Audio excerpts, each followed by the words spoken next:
कैसे कंट्रोल कर सकता हूँ? क्यों कंट्रोल करना है? मैं तो बोलती हूँ कैथारसिस है, let it go. If it's going for a reason, your emotion is serving a Sometimes some people are purpose. stuck. रोते ही रहते हैं, stuck हैं किसी एक सिचुएशन को लेके, उससे बाहर ही नहीं आ पाते. Then it's important to control and regulate that emotion, isn't it? I would disagree क्योंकि crying क्या होता है ना, it's also a way in which you are letting out your emotion. But as you said, let's say incessant crying हो गया, you're not able, which means you don't have to stop the crying. You have to go to the root cause of it. कि क्या आप resolve नहीं कर पा रहे हो. So you have to go to the unresolved emotion. See, emotions ना, there's a very nice book on emotional equations also.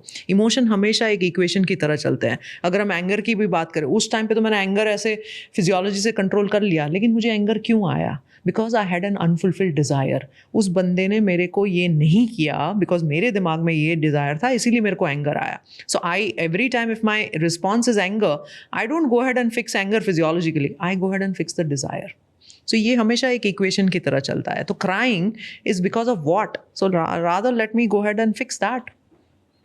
कैसे कोई फिगर आउट कर सकता है कि What is the reason? Your sadness क्यों है? What is the loss of power? When you're crying, which means you're powerless. some things are inevitable? कोई छोड़ के चले गया, किसी की डेथ हो गई, कोई बड़ा लॉस हो गया, कभी इंसान ही चले गया. Absolutely. उस स्टेट में थोड़ा टाइम रहो. The state of grief cannot be lifetime. Because if the state of grief remains lifetime, that means there is a serious problem. Initial grief में रहना ज़रूरी भी है. इनफैक्ट ग्रीफ पुराने ज़माने में ग्रीफ करा जाता था because otherwise your entire physiology would not take it.